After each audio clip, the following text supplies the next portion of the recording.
જીવન શાળામાંથી બોલો છો? હે? જીવનથી અમદાવાદથી બોલો છો? લાભ કન્યા. હા, ગોરદાદા બોલું ઠેઠ આંબોડીથી. હા, બોલો બોલો સાહેબ. હવે એક દીકરાનો હક પણ ગોતવાનું હતું દાદા. ક્યાંથી બોલો તમે? આંબરડી ગામ. આંબેડી ગામ, તાલુકો? હા, તાલુકો જસદણ, જિલ્લો રાજકોટ. કયા સમાજમાંથી આવો સાહેબ? કોળી પટેલના ગોળ છે. આપણે રાજગોરમાં આમ અત્યારે છે, પણ ત્રિવેદી છે. શામજીભાઈ, સુનિલભાઈ શામજીભાઈ ત્રિવેદી. મારા છોકરાનું નામ સુનિલભાઈ છે અને મારું પોતાનું નામ શામજીભાઈ ત્રિવેદી. ગોરદાદા છે, લો ને કોળી ગોળ કહેવાય ને આપણે. આમ ગોળ રાજગોરમાં અત્યારે આવી ગયા છે, પણ આપણે જે છે એ પેલા કેવું પડે ને આપણે. છોકરાનું નામ શું કીધું? સુનિલભાઈ. સુનિલભાઈ શામજીભાઈ ત્રિવેદી. શામજીભાઈ ત્રિવેદી, બરાબર ને? હા. શું કામ શું કરે? કર્મકાંડનું જ. શું કરે?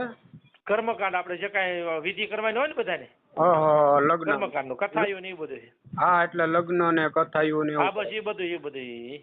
આપણે અમદાવાદની પડખે ગજાનંદ આશ્રમ રહ્યો ને નર્મદા કિનારે. ના પાઠશાળા કરાવેલી છે. 10 ભણ્યો હતો, 10માં નપાસ થયો એટલે પછી મેં પાઠશાળા કરાવી નાખ્યું સાહેબ. કેટલી ઉંમર કેટલી છે? ઉંમર 23મા વર્ષમાં બેઠો. તારીખ 13/12/2002 જન્મ છે. એવું છે. તો મેં કીધું જો એક અમારા નાના માણસને એક તમારા મેં વિડીયો જોયો ને અત્યારે તમે લઈને ફોન કરું કીધું. તમારો પોતાનો દીકરો?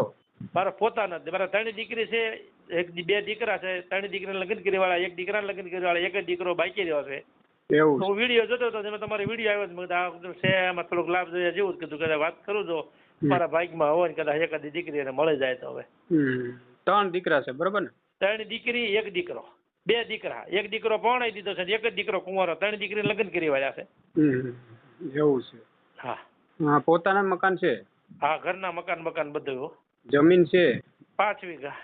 5 વીઘા જમીન છે. અને એ ખમટિયાળા વિસિયા પાસે રાબાનું ખમટિયાળા રહ્યું ને ના, મારી જમીન છે. પોતે જ વાવું છું, કોઈ વાવવા જતો નથી. ના, મારા ભાઈઓને રહેશે, ધ્યાન રાખે. ક્યારેક અઠવાડિયે 10 દી મેં જાવી દાડિયા નિંદામણ વિંદાણ કરીને કપા વાવું છું. 80 મણ કપા થાય છે, કપા લઈ આવું, મજા કરું. એવું છે. હા, અને 2-3 ગામડા છે અને બીજા બધા ફરતા છૂટક્યા કામ કર્યા છે. જસદણમાં જે શાસ્ત્રી બધા આરે હોય ને ત્યારે ભણતા હતા ને એ રાજકોટ ને બધે લઈ જાય છે. ટ્રેક્ટર છે, હું તમને એ આવશે ને એટલે મુકાવીશ.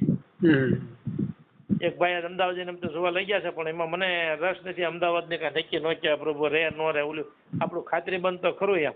હા, એ તો બરોબર સાહેબ. એવું છે તે તમારા સમાજમાં થઈ જતું હોય હા તો સારું કહેવાય ને એમ. જો મારું એટલું જ કહેવાનું કે સમાજ કે સમાજ હવે અત્યારે નથી મળતું તો શું કરવું કયો? મને ગર્વ હતો ગુરુ કે આજ મારે 3 દીકરીઓ તો હું રાખી ન દઉં. તેથી મને હું નાચના દુનિયાના મેં હક પણ કરાવ્યા હતા. મારા મોટા બાપુના 4 છોકરા નાચના મેં કરાવ્યા છે. વિહક પણ મેં કરાવેલા. કોળી પટેલની છોકરીઓના મેં કરાવ્યા છે.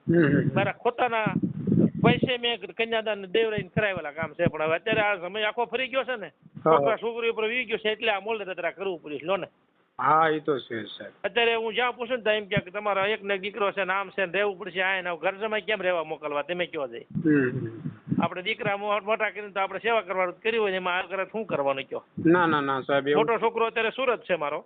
અહીંયા કણે મોટી 2 ગાડી છે મારી આગળ. છોટા હાથી એક ગાડી છે અને એક છે બોલેરો ગાડી. મોટો છોકરો ના બોલેરો હાકે છે અને નાનો છોકરો મારી ભેગો એક ગાડી મારી ભેગી છે. હું અત્યારે કર્મકાંડનું કામ કરું, ફેરાય કરું, આડાવડા જે ફેરા આવે ફેરા કરું. હમણાં જો 15 દી પછી હવે આ નર્સરીનું ચાલુ કરીશ, ઝાડવા વેચવાનું. આંબા કોઈ કેરી ને બધું આવે ને, ચીકુડી ને બધા એવા ઝાડવા 2 મહિના વેચીશ ને 2-2.5 લાખ રૂપિયા માણસ આરામથી મને મળી જાય છે. તો સારું કહેવાય, બહુ સારું કહેવાય. એટલે ધંધો કરું છું. ધંધાવાળા છોકરા છે, નહીં દારૂ રટન કોઈ વસ્તુ. મારા ઘરમાં બ્રાહ્મણ સૌ કોઈ વસ્તુ નથી. હા, બરોબર છે. જો બ્રાહ્મણ ની મળી જાય તો મારા ભાઈ ને તમ ગમે ઉછીના તો ગોતી દો મને.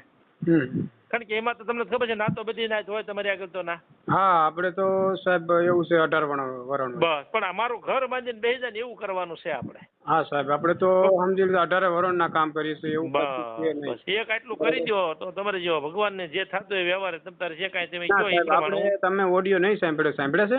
સાંભળ્યો મેં એમાં જોયું એટલે મારે કેવું પડ્યું છે, પણ મારે જરાક જો મારી ફરજ છે. નહીં સાહેબ, નહીં કોઈ હું તો બ્રાહ્મણ છું. પછી તમે બ્રાહ્મણ ની થોડીક સેવા કરો ને જો એકાદી કન્યા મને અપાવો. હા, પણ કહેવાને એવું સાહેબ, જો અમે કોઈનો પૈસો લેતા નથી. હા, બરાબર. 1 રૂપિયો લેતા નથી. હા બરાબર. અમારી ફ્રી સેવા છે. તમે બધા ઓડિયો સાંભળજો, તમને મગજમાં બેસશે. ના બરાબર છે. ઓડિયો જોઈને તો મેં ફોન કર્યો તમારો. હા, કોઈ અમે છે ને કોઈ નબળા માણસ હોય તો કરોડપતિ હોય તો ગમે એ હોય, ઓલો ટાઈમ લાગે જોડે પછી ઓલો બગલો. હા હા, પૈસા વાળા હોય તો કરોડપતિ હોય. અમે 5 રૂપિયા લેતા નથી. બરાબર. આપણે જો ગુરુ આપણે બહુ રૂપિયા વાળા નથી ભાઈ, ખોટું બોલું. મારું ગાડ રડે એમ છે. મારી 3 દીકરીને મેં લગ્ન કરી વાળા છે. દીકરાને એકના લગ્ન કરી વાળા છે. સુરત જ દીકરાને લગ્ન કર્યા છે. બરોબર. એ મેં કારડિયા રાજપૂતમાં જ કર્યા છે. નાચમાં મેં એકવાર કર્યું હતું ને, એ છોકરીને આખા શરીરમાં ધાધર હતી.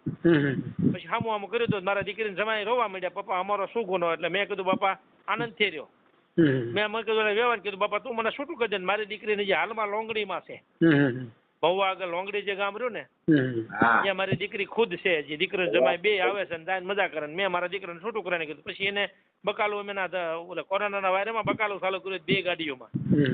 એ દીકરીને પસંદ આવ્યું. કારડિયા રાજપૂત એકની એક દીકરી હતી. મેં એને પૂછ્યું બાપા તમને મારી નાચમાં કરવાનું? મેં કીધું જો આ છોકરાને મેં એકવાર લગ્ન કરી વાળા છે કે દાદા અમારી નાચમાં દારૂ મટન એવું બધું ખાય છે ને, અને દીકરીને કોટનો એક જરાક ડાઘ છે, એટલા માટે અમારી નાચમાં ક્યાં ન લઈ જાય.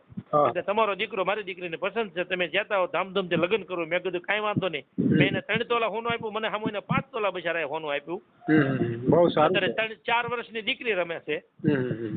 એ બિચારા ગોતે છે પણ નથી મળતો. મેં તમારો ઓડિયો જોઈને મળ્યો ને, મને ઓડિયો બરાબર લાગ્યો. મેં કીધું ફોન કરી દો, કદાચ બાઇકમાં હોય ભાઈ. આવું છે સાહેબ.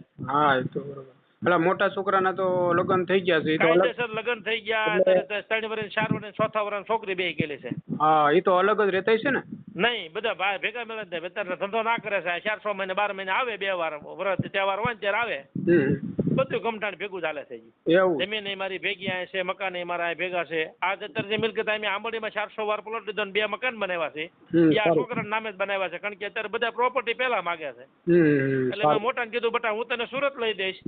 ભાઈ ને કીધું આ બનાવી દઉં. એટલે અત્યારે મેં 400 વાર પ્લોટ લીધો છે આંબોડી જામ આંબોડીમાં, અને 2 મકાન બનાવ્યા છે. 10 થી 12 લાખ રૂપિયાના મકાન. હું તમને ફોટા મોકલાવી છે. છોકરો આવી જાય ને એટલે તરત તમ તારે. હા તો સારું સાહેબ, એવું છે તે ફોટા છોકરાને મોકલી દેજો. હા બરોબર, ખાલી ફોટો મોકલી દે, બીજું કશું નથી જોતું. ના બોલો. આ તમારો નંબર છે ને સાહેબ? આ જ મારો નંબર છે. આ જ તમ તારો 9998. એક બીજો હાથ લખી લેજો. પેલા નામ બોલી દો તો. શામજીભાઈ સુનિલભાઈ શામજીભાઈ ત્રિવેદી. સુનિલભાઈ શામજીભાઈ ત્રિવેદી. શામજીભાઈ ત્રિવેદી. નામ ગામનું નામ જામ આંબોડી. જામ આંબોડી. હા, તાલુકો જસદણ, જિલ્લો રાજકોટ. સારું. હવે તમે ફોટા મોકલી દો. અને એક મારો નંબર લખી લ્યો બીજો હોત. એમાં હોત મને એવું લાગે ફોન કરજો. હા બોલો. એ સાદો મોબાઈલ છે ને આવું લો. 99098 30 20 7. એટલું તો ગુરુ થાય તો અમારી મદદ કરજો. નહીં સારું થઈ જશે. ભલે આભાર તમારો. તમને ફોન કરીશું. હવે આ ફોટા ને એવું કાલે છોકરો અમદાવાદ થી આવી જાય ને, અહીંયાથી આવી જાય એટલે હું તમને તરત મોકલાવીશ. મોકલી દેજો. કેમ કે તમે છે ને ફોટો નહીં મોકલો તો પછી શું છે મગજમાં નીકળી જાય. ના તમ તાર હું તમને કાલે જ મોકલાવી દઈશ. હા કેવા ને એવું. બરોબર. જરૂર તમ તારો. હા એ સારું. ભલે આભાર તમારો.